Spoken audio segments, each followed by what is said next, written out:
they can just type it out or speak it out, and then just boom, appears. And then not only does it appear, it then is in action. What does speaking into existence in natural language mean? When the vendor is assigned, the first thing that I want you to do is I want you to reach out to the vendor and ask them if he can accept the work order. I don't want you to contact the tenant until the vendor has accepted the work order. Or some people say, I want you to contact the tenant and the vendor at the same time because I know my vendors are spot on, right? They're like super high productive. I want you to contact the vendor and I want you to contact the resident at the same time, get the resident's availability, the vendor will accept it, coordinate that. Or I don't even do schedule. I just provide 24-hour notices to my residents that goes out to the vendor. The vendor provides a 24-hour notice and the AI just says to the resident, I'm giving you my 24-hour notice and the vendor is signing up here.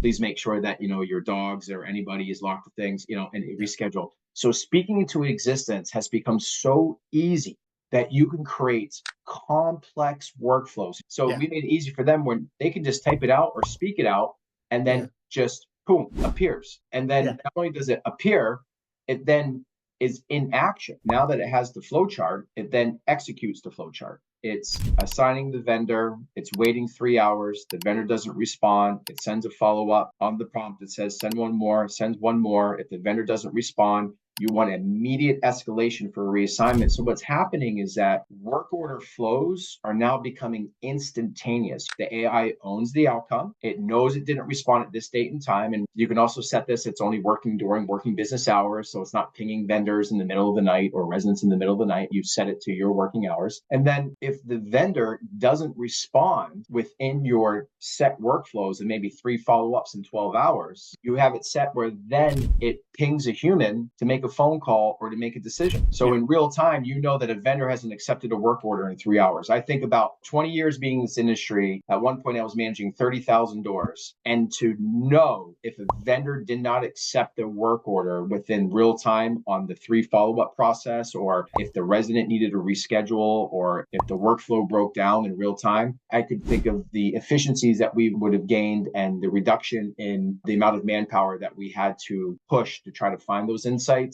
I wish I had this 20 years ago, for sure. Big change.